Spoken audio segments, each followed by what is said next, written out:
Hello hi ଆପଣ ମାନେ ଦେଖୁଛନ୍ତି ଆପଣଙ୍କର ପ୍ରିୟ ମେଘା ଧାରାବାହିକ ତୋରି ପାଇଁ ତୋ ପାଇଁ। ଆପଣମାନେ ଜାଣିଥିବେ ଚିକି ତାର ରୂପ ବଦଳେଇ ରାମକୁ ଯେଉଁ ଜାଗାରେ ଗୁଣ୍ଡାମାନେ ବନ୍ଦୀ କରିକି ରଖିଛନ୍ତି ସେ ସେଇ ଜାଗାକୁ ଯାଇଛି। ଯେତେବେଳେ ସେ ତା ଭିତରକୁ ଯିବା ପାଇଁ ଚେଷ୍ଟା କରୁଛି ସେତେବେଳେ 2 ଜଣ ଗୁଣ୍ଡା ତାକୁ ଅଟକେଇ କହୁଛନ୍ତି ହେଇ ରହ, ତୁ କୁଆଡ଼େ ଯାଉଛୁ?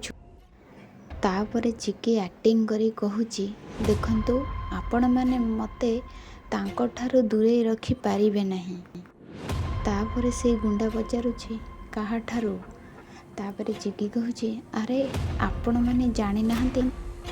ଆରେ ସେଇ ତ ମୋର ସବୁ କିଛି, ମୋ ଧନ, ମୋ ଗେଲୁ, ମୋ ପୁଚୁ, ମୋର ସବୁ କିଛି ସେଇ। ତାପରେ ସେ ଗୁଣ୍ଡା ପଚାରୁଛି ଆରେ ସେ କିଏ? ତାପରେ ଚିକି କହୁଛି ମଦ। ତାପରେ ସେ ଗୁଣ୍ଡାମାନେ କହୁଛନ୍ତି ଆଚ୍ଛା ତୁ ତାହେଲେ ମଦ ପିଇବାକୁ ଆସିଛୁ ଏଇ ରାତି ଅଧରେ? ତା ମାନେ ତୁ ଗୋଟେ ମଦୁଆ। ନାଇଁ ପୁଅମାନଙ୍କୁ ସିନା ମଦୁଆ କୁହାଯାଏ, ହେଲେ ତମମାନ ଝିଅମାନଙ୍କୁ କ'ଣ କୁହାଯିବ? ମଦୁଆଣୀ ନାଇଁ। ତାପରେ ଚିକି ହସିକି ତାଳି ମାରି କହୁଛି ଭାଇ ତମେ ତ ବହୁତ ମଜାଳିଆ ଲୋକ।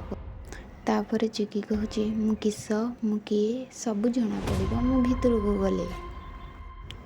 ତାପରେ ସେ ଗୁଣ୍ଡା କହୁଛି ମାନେ?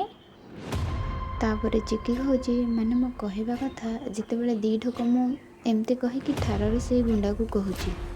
ଏମିତି କହିବା ପରେ ତାପରେ କହୁଛି ସବୁ ସତ କଥା ବାହାରକୁ ଜଣାପଡ଼ିବ।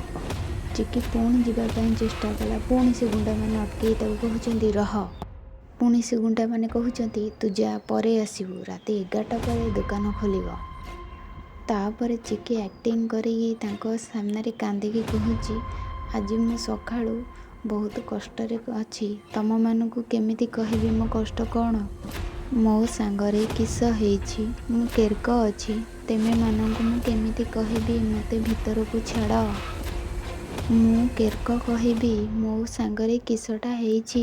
ଏମିତି ସେ ଗୁଣ୍ଡାମାନଙ୍କ ଆଗରେ ଚିକି କହୁଛି ଆଉ ସେମାନେ ତାକୁ ଚାହିଁ ରହିଛନ୍ତି। ଆଗକୁ ଦେଖିବା ପାଇଁ ମୋ ଚ୍ୟାନେଲ ସବସ୍କ୍ରାଇବ୍ କରନ୍ତୁ।